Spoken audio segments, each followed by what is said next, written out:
Hi everyone, ನಾನು ನಿಮ್ಮ ಕನ್ನಡ ಕೋರಿ Prema. Welcome back to my channel. ಆತ್ಮೀಯ ವೀಕ್ಷಕರೇ, ಇವತ್ತಿನ ರೆಸಿಪಿ ಬಂದು ಮಸಾಲ ಅಕ್ಕಿ ರೊಟ್ಟಿ. ಈ ಅಕ್ಕಿ ರೊಟ್ಟಿ ಮಾಡೋದಕ್ಕೆ ಯಾವ ಇಂಗ್ರೀಡಿಯೆಂಟ್ಸ್ನ ಉಪಯೋಗಿಸ್ತಾ ಇದ್ದೀನಿ ಮತ್ತು ಯಾವ ವಿಧಾನದಲ್ಲಿ ಮಾಡ್ತಾ ಹೋಗ್ತೀನಿ ಅಂತ ನೋಡ್ತಾ ಬನ್ನಿ. ಹಾಗಾಗಿ ತುಂಬ ಹೊಸ್ದಾಗಿ ಮಾಡೋರು ಸಹ ತುಂಬ ಈಸಿಯಾಗಿ ಮಾಡ್ಬೋದು, ಕಲ್ತ್ಕೊಳ್ಬೋದು. ಬನ್ನಿ, ಇದು ರುಚಿ ಎಷ್ಟು ಅದ್ಭುತವಾಗಿರುತ್ತೆ ಅಂದರೆ ಅಷ್ಟು ಅದ್ಭುತವಾಗಿರುತ್ತೆ. ನೋಡೋದಕ್ಕೂ ಅಷ್ಟೇ ತೆಳುವಾಗಿ, ಅಷ್ಟೇ ಕ್ರಿಸ್ಪಿಯಾಗಿ, ತಿಂತಾ ಇದ್ದರೆ ಮತ್ತು ತಿನ್ನಬೇಕು ಅನಿಸೋ ರೀತಿಯಾಗಿರುತ್ತೆ. ಹಾಗಾಗಿ ಬನ್ನಿ, ಹೇಗೆ ಮಾಡೋದು ಅಂತ ನೋಡ್ತಾ ಹೋಗೋಣ.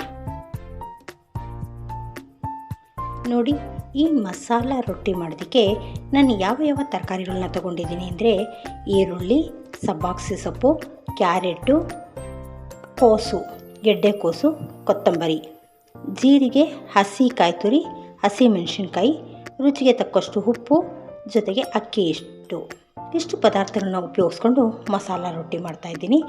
ವಿಶೇಷವಾಗಿ ಈ ಮಸಾಲ ರೊಟ್ಟಿ ತುಂಬ ತೆಳುವಾಗಿ ಬರಬೇಕು ಅಂದರೆ ನಾವು ತೊಗೊಂಡಿರೋಂಥ ತರಕಾರಿಗಳನ್ನ ತುಂಬ ಸಣ್ಣದಾಗಿ ಕಟ್ ಮಾಡ್ಕೊಳ್ಬೇಕು. ಕ್ಯಾರೆಟು ಮತ್ತು ಗೆಡ್ಡೆಕೋಸನ್ನು ಸಹ ನಾವು ತುಂಬ ಸಣ್ಣದಾಗಿ ತುರ್ಕೊಳ್ಬೇಕು. ಜೊತೆಗೆ 1 ಸ್ಪೂನಷ್ಟು ಜೀರಿಗೆ ತೊಗೊಂಡಿದ್ದೀನಿ. ಜೊತೆಗೆ ಈ ಕಾಯಿನ ನಾವು ತುರಿದು ಹಾಕೋಕ್ಕಿಂತ ಈ ರೀತಿ ಸಣ್ಣದಾಗಿ ಕಟ್ ಮಾಡಿ ಹಾಕಿದ್ರೆ ರೊಟ್ಟಿ ತಿನ್ನಬೇಕಾದ್ರೆ ಒಳ್ಳೆ ಟೇಸ್ಟ್ ಕೊಡುತ್ತೆ. ಹಾಗಾಗಿ ಇಷ್ಟು ಪದಾರ್ಥಗಳನ್ನು ಉಪಯೋಗಿಸ್ಕೊಂಡು ತೆಳುವಾದ ಹಾಗೂ ಸಾಫ್ಟ್ ಆದಂತಹ ರೊಟ್ಟಿ ಯಾವ ರೀತಿ ಮಾಡೋದು ಅಂತ ನೋಡ್ತಾ ಹೋಗೋಣ ಬನ್ನಿ. ನೋಡಿ, ಮೊದಲಿಗೆ ನಾನು ಒಂದು ಮಿಕ್ಸಿಂಗ್ ಬೌಲಲ್ಲಿ 3 ಬೌಲ್ನಷ್ಟು ಅಕ್ಕಿ ಹಿಟ್ಟನ್ನ ಹಾಕ್ಕೊಂಡಿದ್ದೀನಿ. ನಾವು ಮನೆಯಲ್ಲೇ ಮಾಡಿಸಿರೋ ಅಕ್ಕಿ ಹಿಟ್ಟಾದರೂ ಸರಿ, ಹೊರಗಡೆಯಿಂದ ತಂದಿರೋ ಅಕ್ಕಿ ಹಿಟ್ಟಾದರೂ ಸರಿ. ಅದಕ್ಕೆ ನಾನು ತೊಗೊಂಡಿರೋಂಥ ಮಸಾಲ ಪದಾರ್ಥಗಳನ್ನ ಒಂದೊಂದೇ ಸೇರಿಸ್ತಾ ಹೋಗ್ತೀನಿ. ನೋಡಿ, ಸಣ್ಣದಾಗಿ ಕಟ್ ಮಾಡಿರೋಂಥ ಕಾಯಿ ತುರಿ, ಜೀರಿಗೆ ಮತ್ತು ಹಸಿಮೆಣಸಿನ್ಕಾಯಿ ಅಷ್ಟೇ ತುಂಬ ಸಣ್ಣದಾಗಿ ಕಟ್ ಮಾಡ್ಕೊಳ್ಬೇಕಾಗುತ್ತೆ. ಎಲ್ಲವನ್ನು ಸೇರಿಸ್ತಾ ಹೋಗೋಣ. ಜೊತೆಗೆ ಈ ತರಕಾರಿಗಳನ್ನೂ ಅಷ್ಟೇ ಒಂದೊಂದಾಗಿ ಸೇರಿಸ್ತಾ ಹೋಗೋಣ. ನೀವು ರೊಟ್ಟಿ ಎಷ್ಟು ಮಾಡಬೇಕು ಅಂದ್ಕೊಳ್ತೀರೋ ಅದಕ್ಕೆ ಅನುಗುಣವಾಗಿ ನಾವು ತರಕಾರಿಗಳನ್ನ ಸೇರಿಸ್ಕೊಳ್ಬೇಕಾಗುತ್ತೆ. ಸ್ವಲ್ಪ ತರಕಾರಿ ಹೆಚ್ಚು ಹಾಕಿದ್ರೂ ರುಚಿಯಾಗಿರುತ್ತೆ. ಆದರೆ ತಟ್ಟಬೇಕಾದ್ರೆ ನಾವು ಕಿತ್ತೋಗಬಾರ್ದು ಅಂದರೆ ತುಂಬ ಸಣ್ಣದಾಗಿ ಕಟ್ ಮಾಡಿಕೊಂಡು ನಾವು ಹಿಟ್ಟನ್ನು ಕಲಿಸ್ಕೊಳ್ಬೇಕಾಗುತ್ತೆ.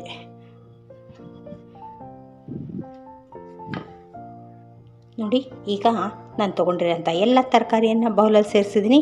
ಈಗ ರುಚಿಗೆ ತಕ್ಕಷ್ಟು ಉಪ್ಪನ್ನು ಸೇರಿಸ್ಕೊಳ್ಳೋಣ.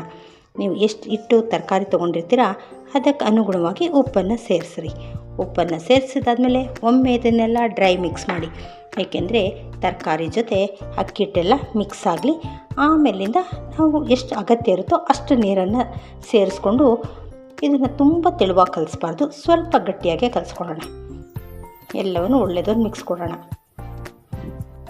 ನೋಡಿ, ಈ ರೀತಿ ಒಮ್ಮೆ ಎಲ್ಲವನ್ನು ಡ್ರೈ ಮಿಕ್ಸ್ ಮಾಡಿದ್ದಾದಮೇಲೆ ನೋಡ್ಕೊಂಡು ಸ್ವಲ್ಪನೇ ನೀರನ್ನು ಸೇರಿಸ್ಕೊತಾ ಕಲಿಸ್ಕೊತಾ ಬರೋಣ.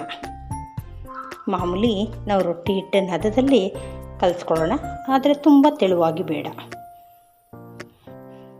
ಈರುಳ್ಳಿ ಮತ್ತು ಗೆಡ್ಡೆಕೋಸು ಹಾಕಿರೋದ್ರಿಂದ ಸ್ವಲ್ಪ ನೀರಿನ ಅಂಶ ಇರುತ್ತೆ. ಹಾಗಾಗಿ ನೋಡ್ಕೊತಾ ಸ್ವಲ್ಪ ನೀರನ್ನು ಮಿಕ್ಸ್ ಮಾಡ್ಕೊಂಡು ಕಲಿಸ್ಕೊಳ್ಳೋಣ.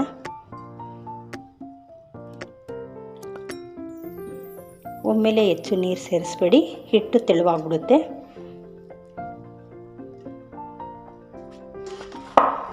ನೋಡಿ, ಈ ಹದದಲ್ಲಿ ನಾವು ಕಲಿಸ್ಕೊಳ್ಬೇಕಾಗುತ್ತೆ.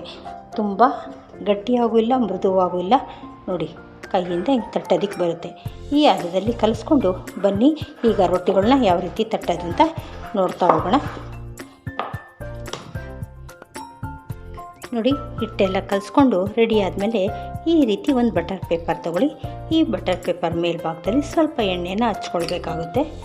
ರೊಟ್ಟಿ ಪೇಪರ್ ಮೇಲೆ ಕಚ್ಚದೇ ಇರಲಿ ಅಂತ ಈ ರೀತಿ ಎಣ್ಣೆನೆಲ್ಲ ಒಂದು ಸಾರಿ ಅಪ್ಲೈ ಮಾಡಿಬಿಟ್ಟು ನಿಮಗೆ ಯಾವ ಸೈಜಲ್ಲಿ ಬೇಕೋ ಆ ಸೈಜಲ್ಲಿ ಉಂಡೆಗಳನ್ನ ಮಾಡಿಕೊಂಡು ನಿಮ್ಗೆ ಎಷ್ಟು ತೆಳು ಬೇಕೋ ಅಷ್ಟು ತೆಳುವಾಗಿ ನಾವು ತೊಟ್ಟುಕೊಳ್ಬೋದು. ಯಾಕೆ ಅಂತಂದರೆ ತುಂಬ ಸಣ್ಣದಾಗಿ ತರಕಾರಿ ಕಟ್ ಮಾಡಿರೋದ್ರಿಂದ ನಮಗೆ ತುಂಬ ತೆಳುವಾಗೋದಾಗಿ ರೊಟ್ಟಿಗಳು ಬರುತ್ತೆ. ನೋಡಿ, ನಾನು ಈ ಸೈಜಲ್ಲಿ ಉಂಡೆನ ತೊಗೊಂಡಿದ್ದೀನಿ, ನೋಡ್ತಾ ಇದ್ದೀರಲ್ಲ. ಈಗ ನೋಡಿ, ಎಲ್ಲೂ ತರಕಾರಿಗಳು ಕೈಗೆ ಸಿಗಲ್ಲ, ತುಂಬ ಸಣ್ಣದಾಗಿರೋದ್ರಿಂದ ತೆಳುವಾಗಿ. ನಿಮಗೇನಾದರೂ ಕೈ ಅಂಟಿಸ್ತು ಅಂದರೆ ಒಮ್ಮೆ ನೀರಲ್ಲಿ ಕೈಯನ್ನು ಡಿಪ್ ಮಾಡ್ಕೊಳ್ಳಿ. ನೋಡಿ, ಈ ರೀತಿ ಪೇಪರ್ ಎಷ್ಟು ತೆಳುವಾಗಿದೆಯೋ ಅಷ್ಟು ತೆಳುವಾಗಿ ನಾವು ರೊಟ್ಟಿಯನ್ನು ಮಾಡ್ಕೊಳ್ಬೋದು. ನೋಡಿ, ಎಲ್ಲ ಕಡೆ ಒಂದೇ ಲೆವೆಲ್ ಆಗಿದೆ. ಈಗ ನಾವು ಇದನ್ನು ತವಾ ಮೇಲೆ ಹಾಕ್ಕೊಳ್ಳೋಣ. ನೋಡ್ತಾ ಇದ್ದೀರಲ್ಲ ಎಷ್ಟು ತೆಳುವಾಗಿ ಬಂದಿದೆ ಅಂತ. ದೋಸೆಗಿಂತಲೂ ತೆಳುವಾಗಿ ಬರುತ್ತೆ ನೋಡಿ. ಆಲ್ರೆಡಿ ನಾನು ಸ್ಟವ್ ಹಚ್ಚಿ ತವಾ ಇಟ್ಟಿದ್ದೀನಿ. ಈಗ ಈ ತವಾಗೆ 1 ಸ್ಪೂನಷ್ಟು ಎಣ್ಣೆಯನ್ನು ಹಾಕ್ಕೊಳ್ಳೋಣ. ಎಣ್ಣೆಯನ್ನು ಹಾಕ್ಕೊಂಡು ತವಾಗೆ ಎಲ್ಲ ಕಡೆ ಸ್ಪ್ರೆಡ್ ಮಾಡೋಣ. ಈಗ ನಿಧಾನವಾಗಿ ಆ ಬಟರ್ ಪೇಪರ್ ಮೇಲಿರೋಂಥ ರೊಟ್ಟಿಯನ್ನು ಎತ್ತಿ ತವಾ ಮೇಲೆ ಹಾಕ್ಕೊಳ್ಳೋಣ.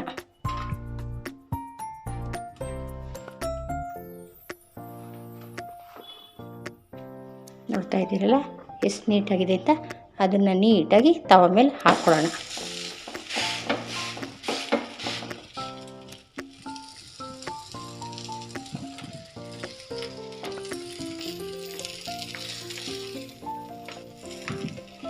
ನೋಡಿ, ಈಗ 1 ನಿಮಿಷ ಬಿಟ್ಟು ಈ ಥರ ತೆಗೆದ್ರೆ ನೀಟಾಗಿ ಎಲ್ಲೂ ಕಚ್ಚಿದ್ರೆ ನೀಟಾಗಿ ಬರುತ್ತೆ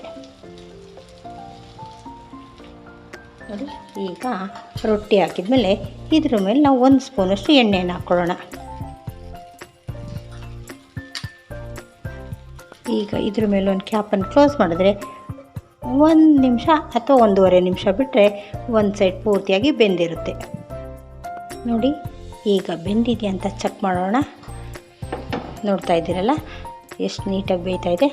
ಈಗ ಇನ್ನೊಂದು ಸೈಡನ್ನು ತಿರುವಾಕೊಳ್ಳೋಣ.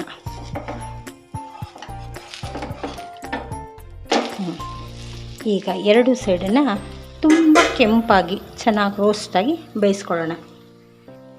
ಮತ್ತು ಈ ಸೈಡಲ್ಲೂ 1 ಸ್ಪೂನ್ ಎಣ್ಣೆಯನ್ನು ಸವರ್ಕೊಳ್ಳೋಣ. ಎಲ್ಲ ಕಡೆಗೂ ಅಪ್ಲೈ ಮಾಡಿ ಮತ್ತು 2 ಭಾಗನೂ ನೀಟಾಗಿ ಬೇಯಿಸ್ಕೊಂಡ್ರೆ ತುಂಬ ರುಚಿಯಾಗಿರುತ್ತೆ ನೋಡಿ. ಈಗ 2 ಸೈಡು ಬೆಂದಿರುತ್ತೆ. ನೋಡ್ತಾ ಇದ್ದೀರಲ್ಲ 2 ಸೈಡ್ ಈ ರೀತಿ ರೋಸ್ಟ್ ಆಗಿದೆ. ಈಗ ನಾವು ಇದನ್ನು ತೆಗೆದಿಟ್ಕೊಳ್ಬೋದು.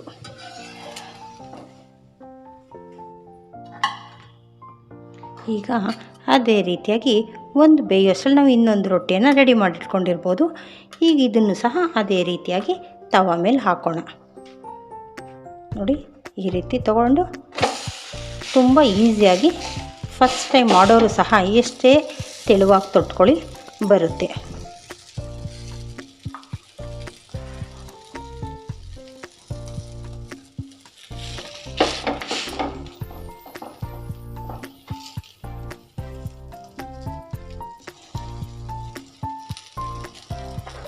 ನೋಡಿ, ಈ ರೀತಿಯಾಗಿ ತೆಗೆದಾದ್ಮೇಲೆ ಮೇಲೆ 1 ಸ್ಪೂನಷ್ಟು ಎಣ್ಣೆಯನ್ನು ಹಾಕಿ ಮೇಲೆ ಒಂದು ಕ್ಯಾಪ್ ಕ್ಲೋಸ್ ಮಾಡಿದ್ರೆ ನೀಟಾಗಿ ಬೇಯುತ್ತೆ.